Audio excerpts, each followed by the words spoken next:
Wonderful. Oh, okay, got it. It's our pleasure to have here today J.P. Janet, who is a scientist applying state-of-the-art machine learning techniques to challenging problems in early-stage drug discovery. And he's interested in how machine learning and computational chemistry can be combined to inform molecular design. And he has not one, but two masters, so one in scientific computing from TU Berlin and another one in applied math from KTH. He completed his PhD in 2019, studying chemical/computational engineering at MIT, after which he joined AstraZeneca. And he is now an associate principal scientist in the molecular AI team, where he works in generative AI and drug discovery, the integration of data-driven and physics-based models for molecular design, and surrogate model confidence estimation. So thank you so much for accepting our invitation to come today to speak in person. We're very happy to have you, and yeah, take it away.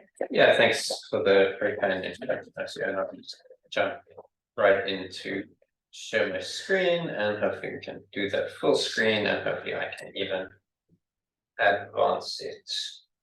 Yes. All right, so hi everyone, and sorry for the slightly chaotic start, but yeah, as introduced, my name is JP, and I'm working at AstraZeneca in molecular AI. Before I get into the kind of topic of the talk, I'll just briefly say something about AstraZeneca. So it is a large multinational pharmaceutical company. It's not the largest in the world, but it's pretty substantial. We have about $44 billion of revenue per year, and our R&D budget is around $10 billion per year. So there's a lot of stuff going on across the whole pipeline. And I'm standing here in Gothenburg because I work at the AstraZeneca Research Center in Gothenburg, but our other big R&D centers are in Cambridge in the UK and Gaithersburg in the US. And so, you know, drug discovery is a whole process that consists of really a huge number of steps that span a tremendous number of different scientific and engineering disciplines.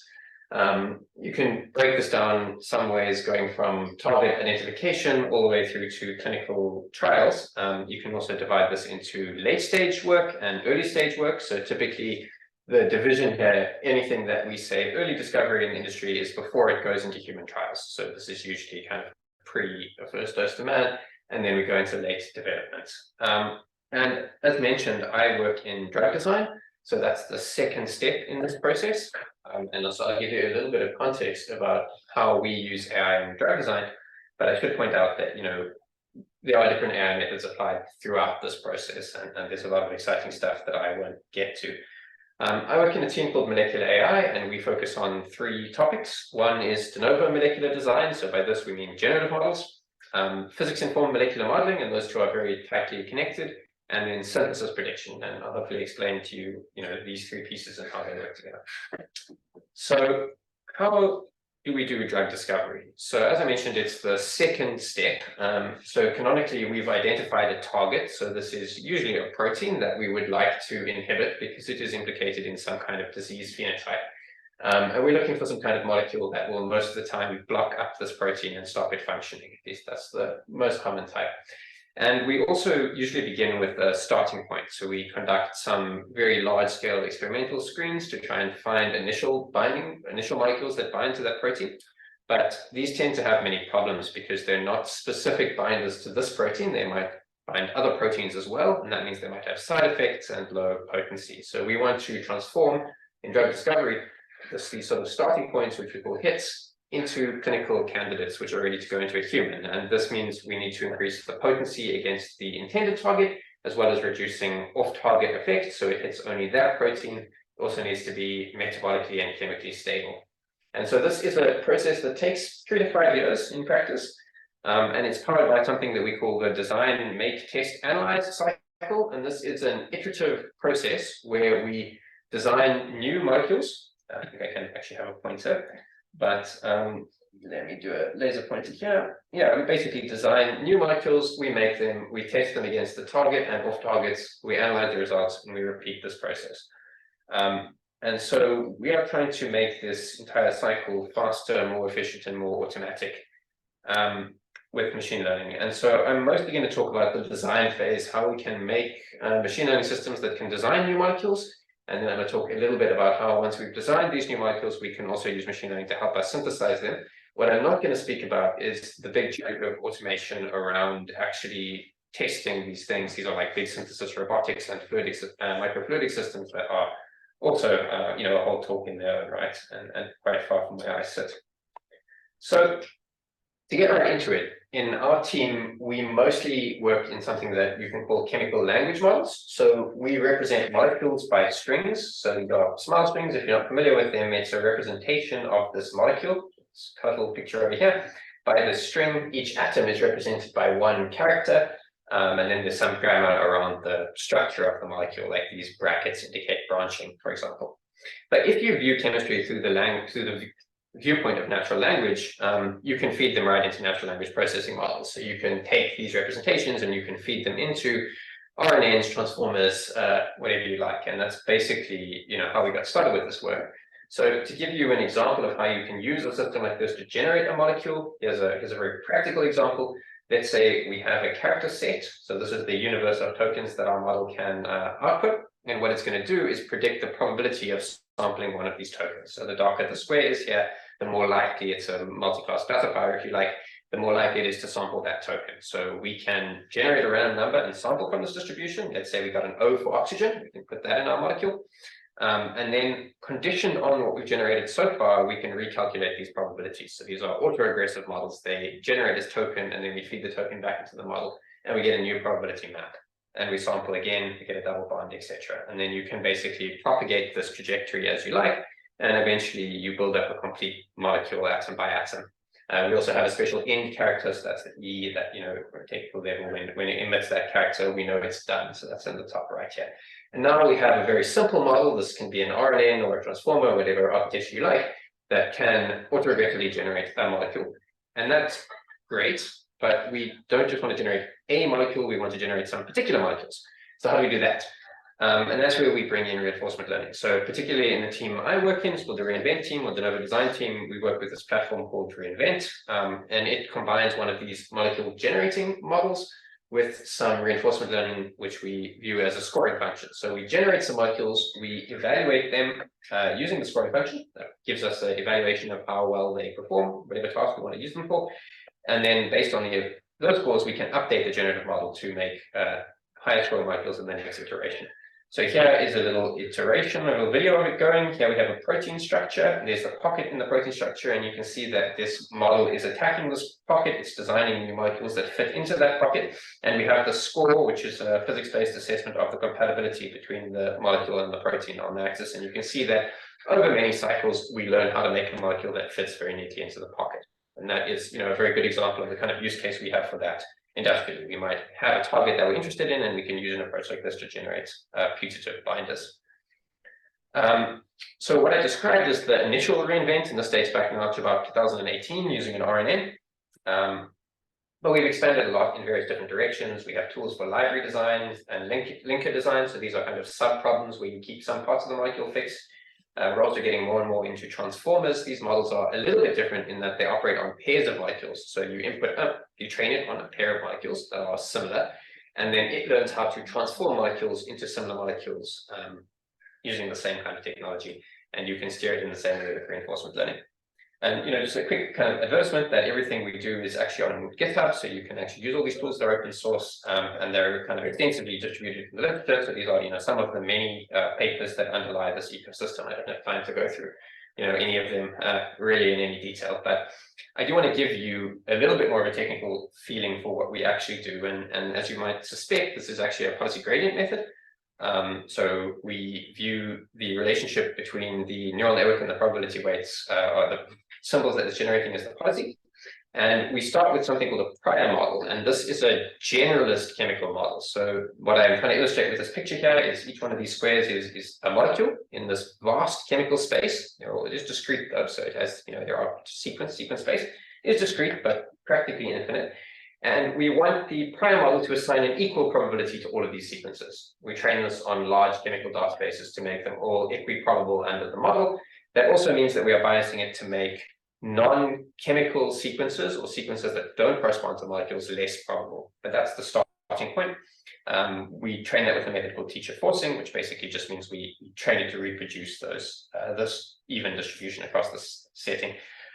We can also do something called transfer learning, which is basically the same process, but we focus it on a particular region. So we might know we're going to make drugs against a certain target, and they should look something like this. So we can kind of zoom in a little bit. But from there, we go into reinforcement learning. So in order to do the reinforcement learning, we need to assign a score to all these molecules. We have a few different ways of doing this. This can be a combination of machine learning models that predict properties about molecules, or it could be physics-based simulations of those molecules. And I'll show you some examples of that in a little bit, like that docking simulation you saw in the last slide. That's also a physics-based direction. Anyway, we combine all of these things into a score between 0 and 1 that we give to each molecule. And then we define something called the augmented likelihood. So this is for a given sequence A, for a particular sequence A. Its augmented likelihood is its likelihood under the prior, or log likelihood under the prior, plus some weighting factor times the scoring function. And this can be viewed in a few different lenses. The original formulation is like an actor-critic formulation, but I actually really prefer to think about the critic as a regularizer. So the prior model is this flat, kind of chemically sensible, but otherwise smooth model. And we always provide that as a component of the augmented likelihood. And that stops us forgetting how to generate realistic molecules when we do this process. Now, once you have an augmented likelihood, we define a loss function that's quite simply the difference between the agent's current state and the augmented likelihood. And then we just take gradient descent on that loss term with the neural network weights as the parameters, of course. And what we end up in practice when we run reinforcement learning then is we end up moving the distribution by always making molecules that are high scoring more and more likely. So what you'll notice about this, and it's quite kind of a subtle point, but quite important, if we get 0 score, which is the minimum score we can get, we actually leave the likelihood at the prior likelihood. So we never make anything less likely, we only build up mounds of likelihood on molecules that we like. And this actually makes a very efficient and powerful molecular optimizer. So here I have quite an extreme example. So here I went to our GUI, and distribute this to a GUI inside the company. And I asked it to give me a molecule that has 30 rings. So if you're not much of a chemist, that's a pretty unreasonable ask for a molecule. And it's very unlike any molecule we would have seen during training data. Here's it generating these molecules. And you can see it starts with something that looks kind of like a molecule, then it gets a little bit crazy, and then it ends up looking like, I don't know, solar reflectors on a space station is what I think it looks like. But we've clearly gone very far from the prior in a few hundred epochs, and we're generating these very bizarre molecules. But now, at this point, I pause the run and I flip the score component. So I now invert that transform and choose to generate linear molecules. And you can see that there is a drop-off in the score as the agent adapts to the new environment. But within a very short time, we actually are right back to generating molecules that now have no rings.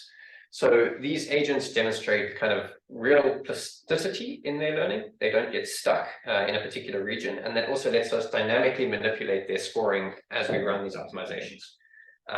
And so, this is the point that we never make things less likely than the prior. So when things stop performing well, we kind of fall back to that generalist prior. And that has some other actually practical implications. And this is, one of the differences, I think, being in industry versus being in academia, is we have, real particular problems like mode collapse in these systems where they don't find diverse solutions. And we need to come up with, solutions that work, even if they're a bit, I would say, hacky, or maybe we call them engineering solutions. But I'll show you how we avoid mode collapse. That's where all the probability ends up in 1 or 2 sequences. So we have our loop, but inside this loop, we're actually going to add a memory component. And this, we say it's memory-assisted reinforcement learning for generative modeling, but what that really means is we keep a list of all the smiles that we generate. And when we generate too many similar ideas, we actually just reduce the score of any ideas by a factor related to how much we've seen that idea already. And so what that means is that all of the likelihood that's piled up in that region gets eroded away, and we return to the generalist prior again, and we can go elsewhere. So this actually, there's a paper about this. It's actually, I think, a very important paper for these systems to work in practice, because if you don't have a system like this, you will eventually just pile all of your likelihood in one place and not find diverse solutions. But just to kind of motivate that it works, this is a dimensionality reduction view of the molecules that we're generating, and you can see the agent kind of buzzing around there. It's the mean of the molecules in the batch that we're looking at, I believe. And the contours, they are the prior likelihood. So you can see these are like dense regions of chemical space, and you can see that we have an optimizer that actually can explore a lot. And I won't run this whole video, it's quite long. but it will eventually be driven away from the regions it's already visited by this kind of logic. You see it's going to go down into the outskirts. So this actually is a very key kind of technology you need if you want to run one of these systems in practice. Okay, so the next thing I want to talk a little bit about is why, which maybe is a better place to start, but I think it's good to reflect a little bit on what these models are doing differently to what we had before. So in computational chemistry for a long time, and in the pharmaceutical industry, we've had this technology called virtual screening. And this means you get a big set of molecules, maybe billions of molecules that you know, and you screen them with your scoring function. So you have your docking grid or your simulation or your prediction of drug likeness, and you predict all of these molecules. And then you collect the results of those. Those are your hits. And the disadvantage of this is you need to call the simulator, the scoring function, many times, 1 billion times, to evaluate 1 billion molecules. And you end up with only a few hits. And even then, you're only searching a universe of molecules that's in the billions. But with a sequence generating model, the space that you can explore is potentially much larger because these just generate sequences probabilistically. So, we don't know how many unique sequences these models can generate, but I mean, you know from counting the sequence length and the number of tokens, you can get an estimate. We don't know how many of them have support, but we imagine that we can generate most of chemical space, so a very large number of potential molecules we can generate. But because we do it through this iterative reinforcement learning process, we often end up being considerably more kind of sample efficient than brute force virtual screen. And so, just to give you an example of this in practice, let's say I want to search for hits using a technique called ROX. Say a little bit about what that is in a second. In a big library. So I got 100,000 molecules together, and I searched them exhaustively with this oracle function, and that's the blue line. So that's how many hits I find as I complete my search. And obviously I'm doing this in an unsorted way, so I just have this linear profile. And this is what it looks like if you use a generative model. So you can see that the initial hit rate is about the same because we're sampling random chemistry, but at around 15,000 iterations or so, you really get this exponential increase when the model learns how to satisfy the scoring function. So that's kind of, this working in practice. This is a video of that run. It also gives you a little bit of idea about what ROX is. So ROX says we have a shape, a target molecule, which is in orange here, and then we're looking for molecules that are almost perfect overlays of that molecule. So they should fill the same space. Yeah. Can I ask, so because you're actually working and doing this research at a company, do you have some insight into how frequently do you actually see a scenario like this where your reinforcement learning model is finding more hits than with the virtual screening? Because it's not for every target, right? Sometimes virtual screening can be more, let's say, efficient. I mean, I think it's a good question. I would say that given enough, I would say there's a crossover point. So there is a point where a generative model will be more performant than a virtual screening, at least naive virtual screening. We'll talk a little bit about active learning accelerated virtual screening in a slide or two. But there will be a crossover point where your evaluation budget, the reinforcement learning engine, will probably become more productive. But there are other differences as well, particularly in virtual library screening. We often create these libraries in a way that has a synthetic strategy in mind. So it might be easier to make molecules from a virtual library than it is from a generative model. And when we have very low information about a target, we might prefer to do that because we spend less money synthesizing custom molecules. So there are some kind of nuances, but I think in general, this behavior will happen. Maybe if your objective function is very hard to learn, the learning of the reinforcement agent will be slower. So there are, you can, but I think if you have enough budget, you will make it more productive. Yeah, this kind of ties into that a little bit. And there's really two kind of philosophies about generative models, goal-directed generative models. And on the one hand, you have conditional generators. So this is where when you train the model, you bake in some relationship between some conditioning factor, say a protein structure, could be C, if you like, and the molecules that you're generating. So then given the conditioning factor, your generator will provide appropriate molecules from the get-go. So they're kind of like zero shot on the condition properties. But the problem with this is you need to know that relationship at training time.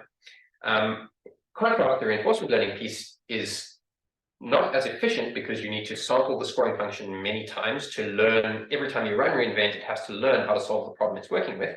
But it is fully flexible to what the scoring function is. So there's a trade-off between these two. And so every system, I would argue, is somewhere between these two. Even in our case, we have this kind of prior conditioning of what molecules look like. So there's not really it's not learning to build molecules from scratch every time. There is some conditioning. But there's this balance. And so, another point in industry is we find this is very important because the tasks that we're solving are different every day. The targets have different specific requirements. So, but I do think, in future, we will probably move more stuff into conditional generation to accelerate convergence. And actually, have a project with Simon and another colleague with a PhD student on working on these kind of problems. So I figured I'd mention it. Another kind of thing I can give you a quick whistle-stop by transformers. I kind of hinted at this a little bit.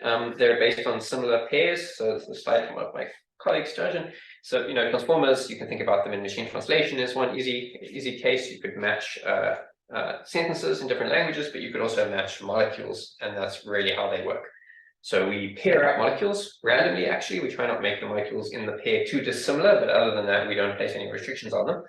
And then we use reinforcement learning to shape how this transformation should look.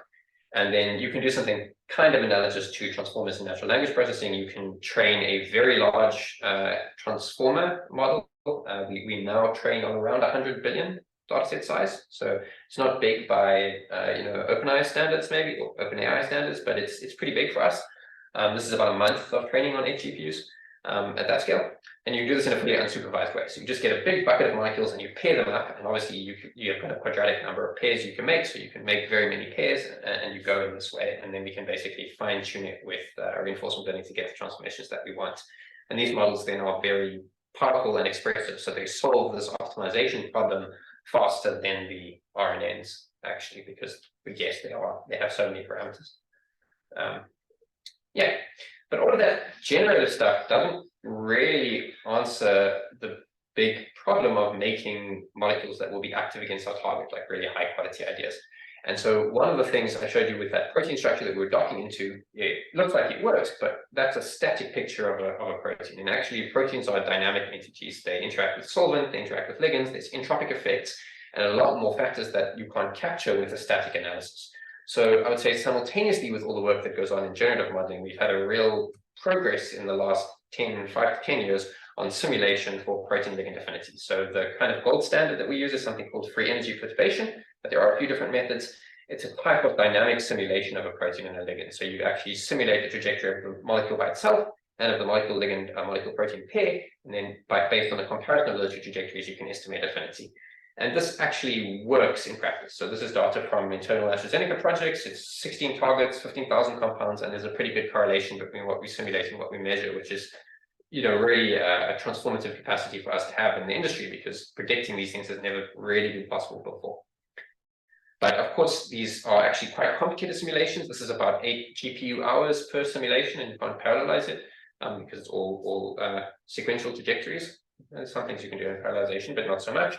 So how are we going to do this at scale? Well, we use active learning. So what we do is we take our ideas, they might come from ReInvent or be human ideas. We assemble a big group of them. We pick some subset of them. We run our simulation on that subset. We bootstrap a machine learning model to predict the outcome. And then, we repeat with an acquisition function. And so that's very practically what we do on a day-to-day basis to deploy these more complicated simulations. And so a typical project that I work on, we might generate 100,000 ideas with AI. We might triage those down to tens of thousands and then run those to one of those FEP active learning loops. And then we'll make maybe 5 to 10 compounds from that. So the molecules that we make now in our labs have potentially hundreds of GPU hours per molecule made, which is not something that we would have considered 5 years ago. I've been in this field for 5 years, but from talking to my colleagues, it's definitely a new way of working that kind of put compute more and more central into this process, and that's both from an AI side and from a generative modeling side. And so there's a whole lot of work around this that I just want to briefly highlight that we work on, and that is to make these complicated simulation workflows addressable by generative models. So they need to be packaged and connected together. So this is the steps that you need to run a free energy perturbation simulation. There's a whole lot of stuff you have to do, and these are all different software packages in different colors. So we write these kind of workflow managers that help us package things together in a repeatable way. And then, there's some manuscripts around that, but it's actually a very important engineering piece as well to make these systems robust and scalable, that we can run them connected to AI systems. So now a little bit of a journey on something that I've been very recently involved in, and so I want to talk about it because it's exciting and new to me. obviously we have this problem with these more expensive computations coming into our loop. So as I kind of said, reinforcement learning works, but sample efficiency matters. This is one of my favorite papers in the field, by the way. It's a really good look at the problems that from the industrial side we think are important. So we have to make these models as sample efficient as possible because we don't want to call these complicated simulations more often than we need to. So our first idea in this was curriculum learning. So that's where you start with a simple thing and you learn to solve a complicated problem. So here's an example, learning to reproduce this molecule. You basically never succeed if you just give that as the initial target. But if you build it up in these different yellow fragments, so you say first find one ring, then find ring in a bit, and you break the problem up into stages, you can learn quite efficiently. This does work in practice as well. So here is a combination of running ReInvent with docking. So that's actually the exact simulation I showed you earlier. But if you run the rocks, the shape matching first, which is much cheaper, and then you start the docking, you start much hotter. So you can see these yellow and green curves start much higher than the blue curves. You can kind of hot start your optimization with some cheaper components. And that's also, another nice kind of engineering trick that we use a lot. But can we do something else? So I already said, with the FEP part, how we solve this problem in virtual library screening is by active learning.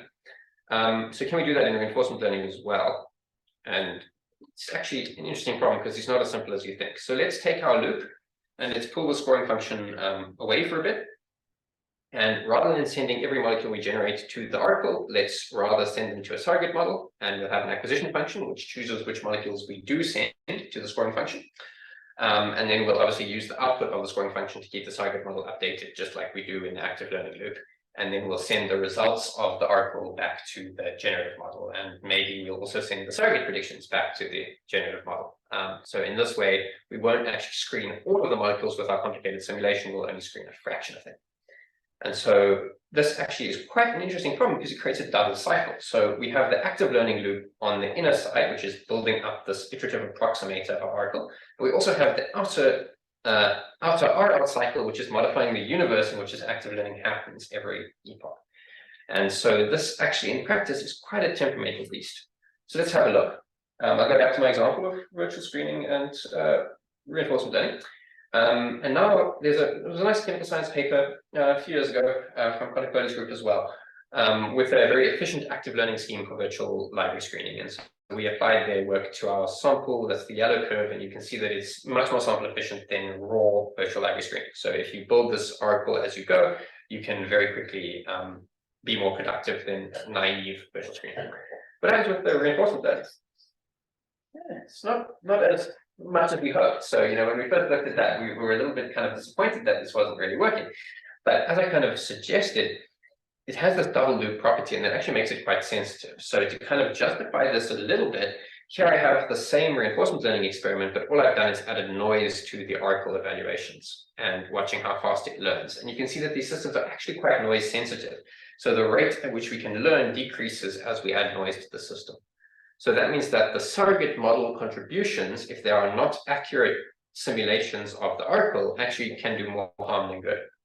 So let's look at that connection where we bypass the oracle. And what I'm going to do, the obvious thing you would do in such a case, is downweight the importance of those predictions. So when we update the policy gradient, we use more influence from the molecules that have been through the real oracle compared to the ones that have just been predicted by the surrogate. And that gives us these nice curves over here.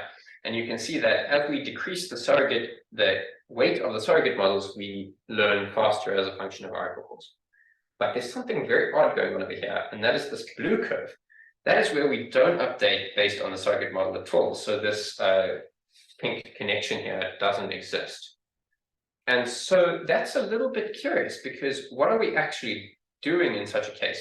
How are we getting more efficient learning here? Because we're not actually propagating any signal from the surrogate model back to the generator. And what's quite interesting to think about is what's actually happening is our active learning system is only serving as a curation of which molecules we use for policy gradient update. So the whole story with the surrogate model, the reinforcement learning agent never sees any of that information. It just sees the molecules that we send for screening. So all we're doing is curating the examples that we use for reinforcement learning. But now I'll show you how that looks, and it's quite interesting. Oh no. Oh no. Please. Was it a movie? No, it was just another picture. All right, let's just try that one more time. Apologies for the quick Well, a brief interruption in service. We'll resume. Yes, please connect the diagnostic information. That's exactly what I need. Okay, thank you. Right then. Where were we? What formers we chat about? Yeah, I think we were somewhere here. Yeah, take it from here. So yeah, let's now plot the 10 graph with a different axis. And if you, that red line is the same line on the left and right. And so that already suggests something quite interesting is going to happen. So we've been experimenting with these kind of idea exemplar curation systems that use an interactive learning loop, but don't propagate it to the reinforcement learning loop. And that's the kind of performance that we see with these kind of systems. So whereas all of these other methods were generating on the left-hand side for the same problem, they were generating us, maybe 40 or 50 lead ideas from 30,000 Oracle calls. These systems that we have developed, they're now able to get, 10-fold, 50-fold more. So these kind of, we actually have two standard variations. I won't get into them due to time. It depends a little bit on how you treat the MPO problem. There's actually some interesting scientific questions there as well still, but so just to show you that, if you put these things together, you can actually make really, really efficient agents. And so our hope with this kind of technology is that we can connect it to increasingly expensive physics-based simulation, because our dream is to have the reinforcement learning agents connected to these expensive simulators directly. So we have this really close connection, and these kind of methods will allow us to do that. And this is just saying you can get some wall time savings when you do these things. That's defined a certain number of ideas. So, even though you have some extra cost of generating the models, you can actually save some time. And I just want to highlight this is work that recently been done with a really good student of mine, Michael, and we have a preprint out on Chem Archive. And so I think it's really nice work for us this year. Okay, and so that I hope I've told you a little bit about generative modeling, how we can create ideas with AI methods. And then I hope I can also emphasize that really dynamics-based physics simulation is a really important component as well. So we really want to have a tight integration between these methods, and for us to be able to run these physics-based workflows, physics-based simulations, we need good workflow managers and good technology. But there's another piece as well, and that's the make. So we have this kind of view of AI-based drug discovery that consists of this sort of idea generation, the prediction of their affinity, and then the make prediction. And so I can take a little bit about that now. It's also a big field. And you can think about this as making the machine learning methods come up with the recipes for the molecules that we want. So these AI methods dream up the ideal molecule based on our physics-based simulation. And now we want to know how to make it. So we have a lot of data of the following form. This comes from patents and also from electronic lab notebooks, including our internal ones. And they look like this. The chemist says, I took this molecule and I added this molecule and I mixed them together under these conditions. These are underneath the arrow there, and I got this result. But of course, the problem we want to solve in the synthesis prediction is we want to find the reverse. So we want to train models that start with the target and then tell us, what steps we should follow. And they may also be kind of recursive. So we want to be able to break down a molecule into steps that we can then convert into a recipe that a human chemist or a robotic system can follow. And we're not the only people doing this. It's a whole big industry, but I'll tell you a little bit about the basics of it. There's essentially two approaches. One is template-based, and this is the older approach where we take all of the data that we have and we try and curate some rules about which parts are going to react. So this is saying these circle bits are going to form a bond, and that's what's going to happen in that reaction. And you can curate these things. We have a system at Astra. It's also on GitHub. I'll show you that in a second. And I think it has 140,000 templates. So that's the number of rules that we can curate from the literature, and then we can apply those rules.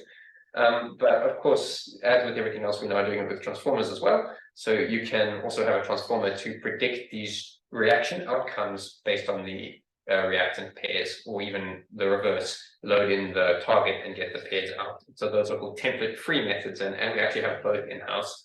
Have different strengths and weaknesses. The template-free models are very creative. They can sometimes hallucinate, which is not very impressive from a synthetic chemist perspective. But they can solve some really tough nuts that you can't crack with all these rule-based methods.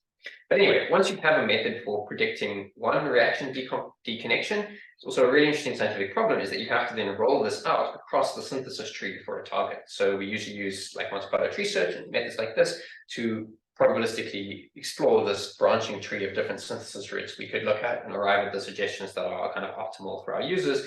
And there's also a huge amount of work done around presenting this to chemists, because this is really a tool that a synthetic chemist needs to use to learn how to make their molecule.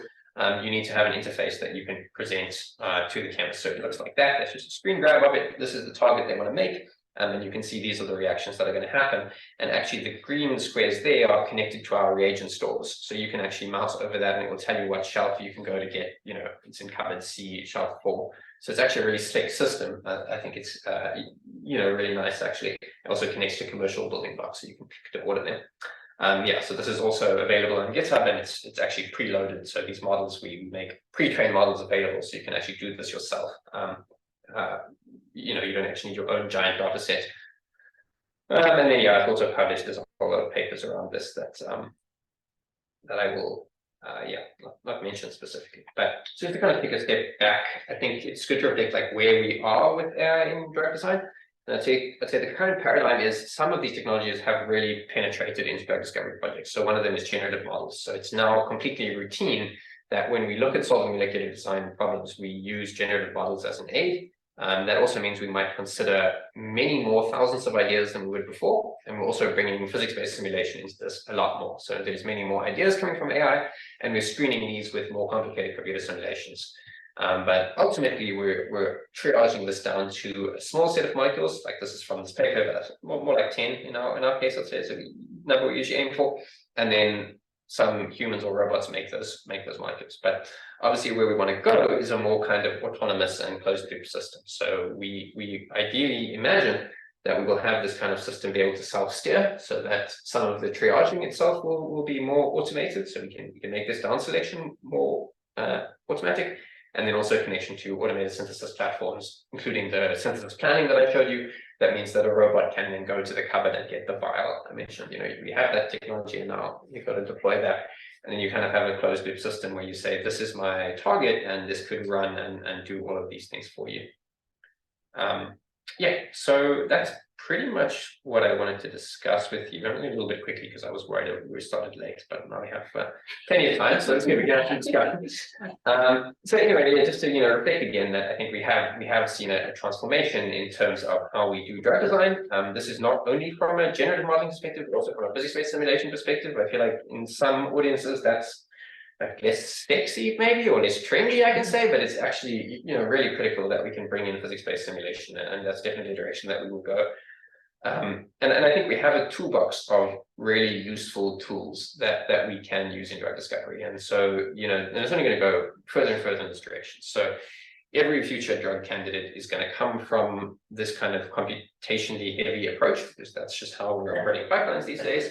And so more and more both AI methods and physics-based simulation and their collaboration is going to be, behind future drug discovery. But it is, important that there's definitely no way we're getting away from wet lab and experiments anytime soon. So even if I say that, with FEP, we can get reasonable prediction of how well molecules work, biology is so incredibly complicated that, it would be real arrogance to say that we can predict really well even how molecule binding to a protein will affect the functioning of that protein. So the molecule might even stick in the place you want it to stick, but if that disables the protein or not is a different question. And so there are many, many deeper biological questions that we're not going to be able to replace in the near future. So, these are going to be integrated into our screening methods, but we are still going to need a lot of wet lab experiments. We know we're at the level where we can really just produce a molecule that has the right properties from the get-go, because it's we simply can't model or predict them well enough. As biology is just much too messy. So I can just thank, I'm presenting work here that is the work of a lot of people. So there's the current Novo design team, one of my colleagues, but also I work, very lucky to work with a whole lot of people in medicinal and synthetic chemistry and computational chemistry who give me a lot of advice. Samuel is the guy for synthesis prediction, so this is really his thing, and Marco Klein and Thomas Lohr run the prediction platform. My boss is Sula. He's also associate professor at Chalmers, so some of you may not know him. And then many other postdocs, PhD students, some of which haven't escaped quite as far as others. And then particularly the work I'm discussing today, as I've highlighted stuff mainly from Michael, Harry, and Jeff, who've been some really great students I've had the pleasure to work with over the last year or two. And I think that is everything. So thank you all. I'm happy to take any questions.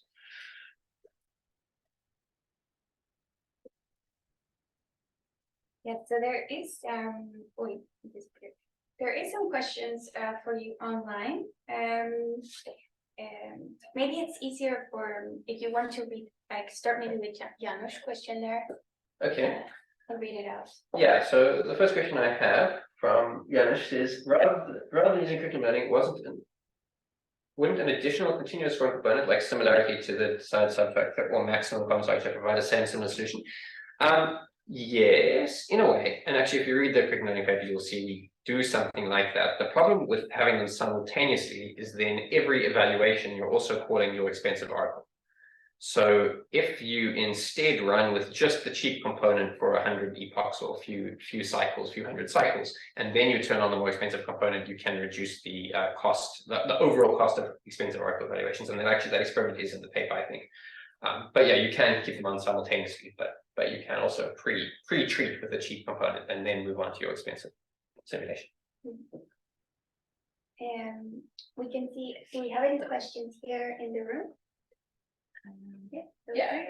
So I'm mostly familiar with that NLP part, but you mentioned that even your models can hallucinate, so they can quantize molecules that are. Well, synthesis reached it on real, yeah. Yeah. Yeah. But then you have, because like in NLP you have this issue that you cannot really tell when the model hallucinates, like you have no automatic metric really, rather than just human evaluation. But in this case, that's not an issue then, because you have your physics models, or. It depends. So the problem is, in the case of, say, where we particularly had problems with hallucination is with the reactive synthesis planning. So in the molecule space, we can determine basically on the rules of basic chemistry if a molecule is a valid molecule or not. So in that case, we can remove hallucinated entries effectively. But in the synthesis planning, it will tell you that you can make this molecule by reacting these other two pieces together. So it will tell you, like, it's an answer to, let me go back to that. It's an answer to this kind of question. It will say to make these two, you can mix these two things together and they will form a thing. But we don't really have a model for how that will work. So we can look at it and say, we think it's unlikely, but we don't actually know if you mix those two things together, maybe they will react, maybe they won't.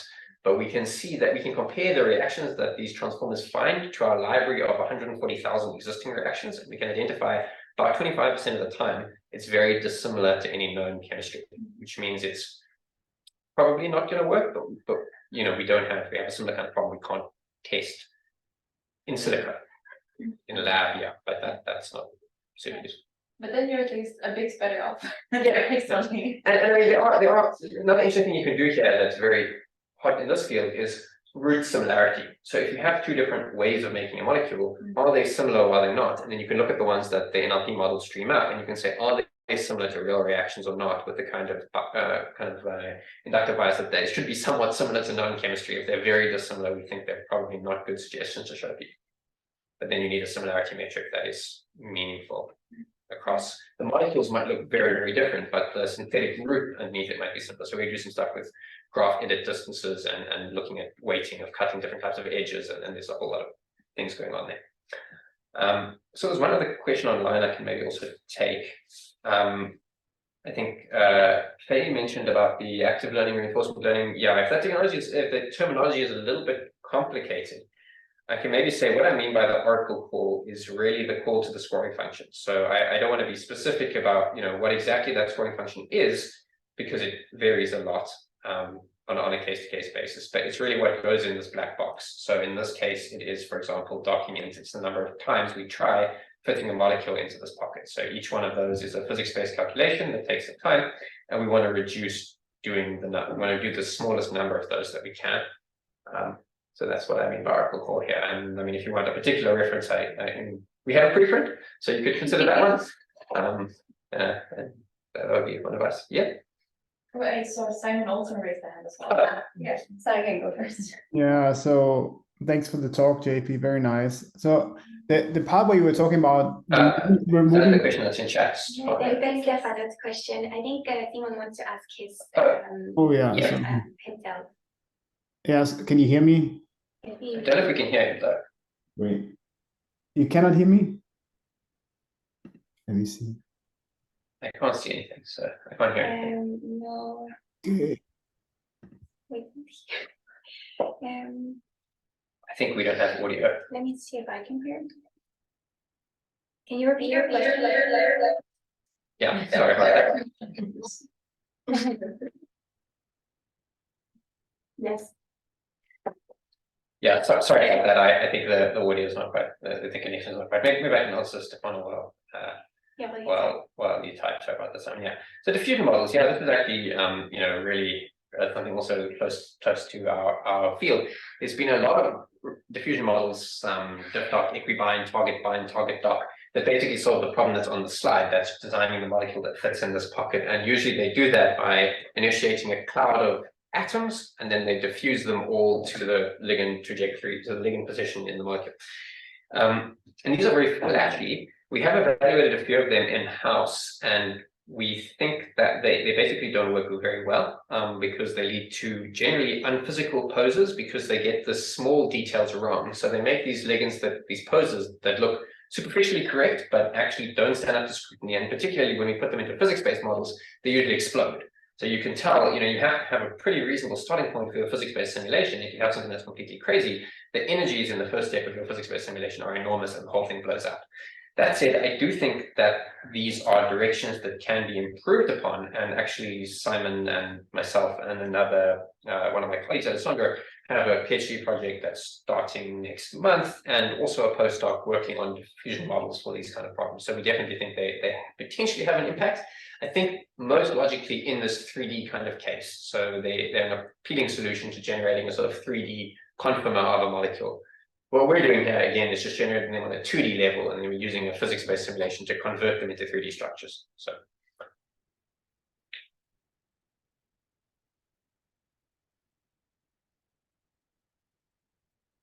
So Simon asks, mostly for clarification, is it correctly understood that the use of the surrogate model in the double RL error cycle is mostly that it focuses the domain on a reasonable region, but their scores are garbage? I think it's so what it does very exactly is it restricts the type of molecules that are shown to the policy gradient update. And because the policy gradient update, it basically shows most of the strategies that work well are some variation on greedy, UCB, something like that. I think it is showing really good examples to the generative model, which causes the region in the next epoch to be super favorable, if that makes sense. So it is a combination of it's focusing it on the reasonable region, but it's doing so because we're only steering based on the oracle calls. It's pre-selecting examples for oracle evaluation that will all get good scores. It's kind of like, you pick only the best candidates to go and compete in the competition, and then you end up with like a good score or something. You like, I don't know, there's been some something kind of analogy where you're very selective about the candidates that you send, and then the reinforcement learning agent only learns from the oracle, so it gets kind of steered in that direction. Yeah, and you don't need to be perfectly right, but it looks like, it's almost kind of, it gets just, I think one of the problems when you don't do this, or in the baseline RL case, is you have some non-good ideas, and then the agent kind of gets distracted and it doesn't converge as quickly. So the system would also probably mode collapse much faster. So it would over-concentrate, the reinforcement learning active learning cycle would probably over-concentrate on one region. But we have this mechanism for actually correcting diversity. So we're probably hitting that diversity barrier more frequently. Also makes systems that have very many moving parts. So actually trying to analyze how these systems behave is quite a nightmare, actually, because there's so many different bits that are spinning. So when you make a change and the system behaves differently, it can be difficult to pin down. I have a question. If maybe you can comment on what you've been showing us today, and I guess part of being in molecular AI is that a lot of these models are focused on small molecule optimization. And to what extent is this being used? Are these tools being used at AstraZeneca for other kind of therapeutic modalities? And to what extent do they apply? Maybe you can comment on that. Yeah, it's a great question. So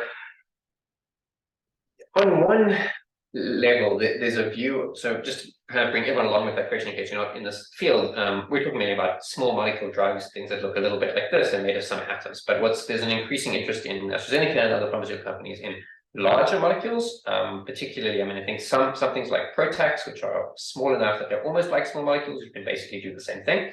But then you get to peptides, oligonucleotides, even antibodies.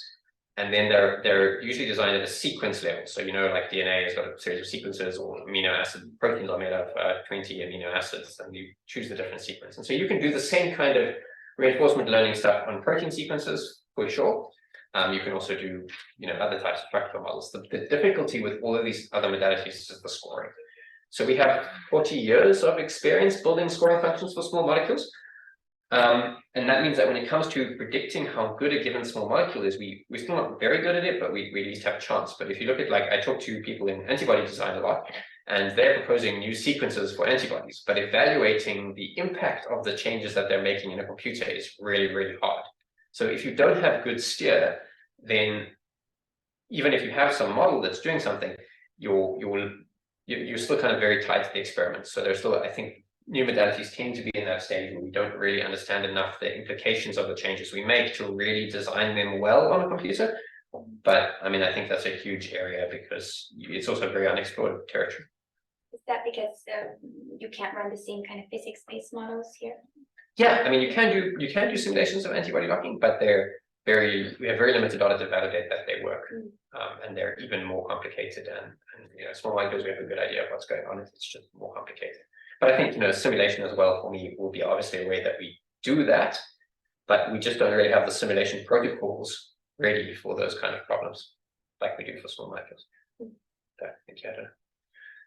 Thanks. I have a question regarding your very last slide when you were saying that a human will still remain in the loop. And when you say human, I guess you mean the chemist. And I don't have a chemistry background. So is it correct, or is it the right way I understood that you would show a molecule to a chemist and then they would say if this is reasonable or not?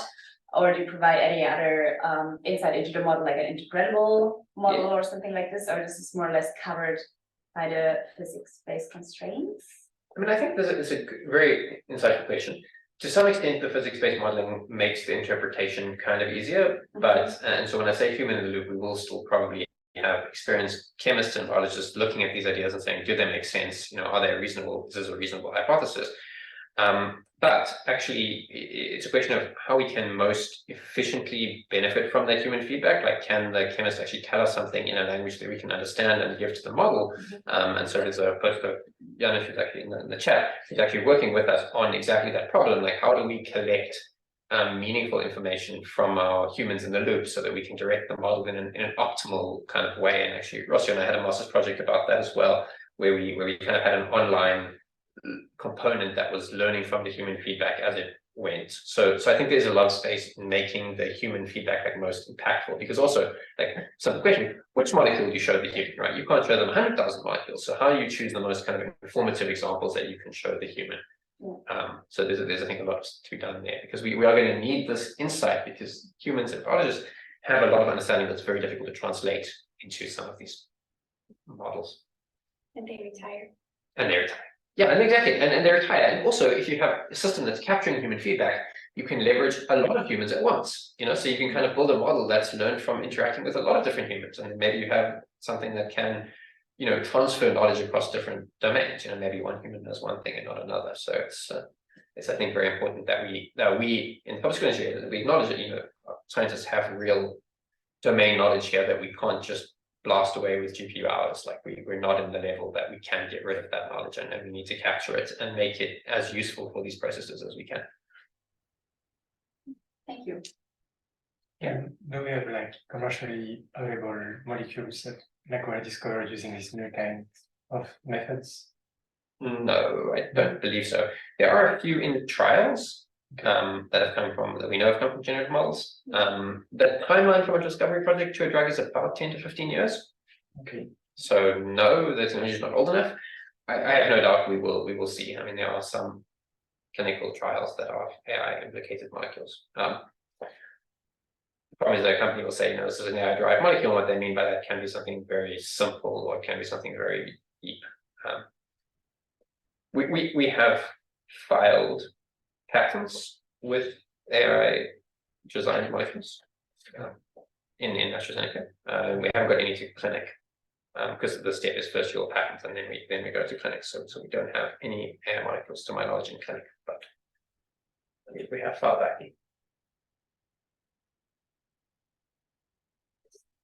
Yeah. Yeah, I have another question, I mean, related to Roshua's question. So if I understood right, like we have experience working with these methods on small molecule inhibitors. So I really want to know how much AstraZeneca is engaged in working with other modalities such as PROTACs. I mean, how is it engaged? Like, is it like considering new other therapeutic modalities or just like focusing on small molecule inhibitors?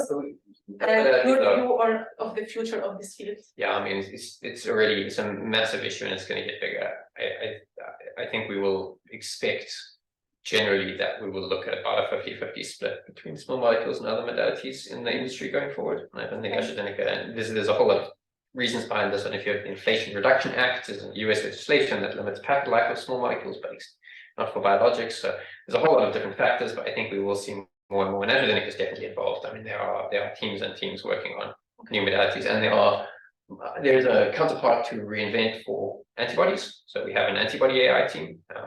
Actually, if you want a new speaker, I can send one of them your way. You're going to hear the antibody side of this. So I think we do have definitely a lot of work going on in new modalities, and it will just get bigger and bigger. I mean, historically, small molecules have been dominant, and I don't think they'll go away because they if you can solve a problem with a small molecule, you should, because it's cheaper to make, easier to get into the body, more shelf stable, many advantages. But there are many problems that we really struggle to solve with small molecules, and then biologics help us solve challenges that we can't do with small molecules. And sometimes we'll have a project, they have in cases where we have, a biologic hits the market first, and then, a couple of years later, there's a small molecule that does the same thing that's developed based on the understanding from some of the promises of new modalities.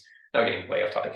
Some of the promises of new modalities that you could potentially have a very quick solution. So if you look at like mRNA vaccines for COVID, it's a good example because you can take the sequence level information, and if you have something like an antisense oligonucleotide, you can potentially make a molecule based on the sequence of the disease-causing bacteria or whatever it is.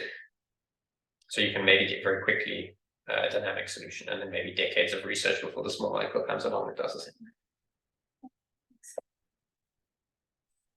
So I feel like there is like already a bottleneck with regards to like the score function. Yeah. So do you try to like get like the uncertainty of the score, like the score model, and trying to use like reinforcement learning, like balancing like exploration and exploitation? Yeah, I mean, it's actually a really good question. No, we want to get into that. So a lot of the models we do use for scoring functions do have uncertainties, but we haven't really used that in a principled way for reinforcement learning design. I mean, I think that's something we definitely have an interest in doing going forward, but no, we have these uncertainties. The problem is a lot of the time uncertainties for chemical systems are not very well calibrated. So you can have a model that has predictive uncertainty, but they tend not to be that great. So in other words, the uncertainty of the model, like you have these calibration curves where you look at how uncertain the model was and how wrong it was, and they don't tend to work that well. So the value of those uncertainties are sometimes dubious. But there's been a lot of research on uncertainty quantification for these kind of molecular problems. And I think if you look at some of the state-of-the-art methods, maybe they're going to work a little bit better. And so we're kind of looking at that. But it's not an easy problem to make an uncertainty-aware model for molecular property prediction, actually. Part of that is because molecular space is not IID. So we get the data in clumps of molecules that are similar, and then often we're going to another clump of molecules that may be very dissimilar. We don't have this kind of uniform sampling, and so most methods don't really work very well. They give you good uncertainty inside that region, but the generative models, they wander through all of chemical space. They kind of end up somewhere very distinct, and so they're almost always going to be out of scope. But it's very easy to get out of scope of your surrogate model, which is also why we want to use a lot of physics-based models, because they have a kind of global applicability to all molecules. So. All right, well, it seems that we're also now out of time. But there's one more question. There's no meeting after this, so I think we can maybe take it and then conclude. That's status of our efforts in physics-based models. So we run, maybe I can think about 3 different angles. I mean, we use binding affinity-based simulation, so FEP, very often in projects where it works. For these things to work, you also need to have good information about the system, usually protein structure. You can do it with like a AlphaFold model, but usually, sometimes it doesn't actually work as well. There's a few papers around that. But In cases where it works, we do use FEP very regularly. Our specific efforts to connect them to generative models, I mean, yeah, that's definitely ongoing work. So we haven't yet published anything about generative models connected to FEP. That's will be coming, and we're definitely working on that, us and everyone else, I'm sure.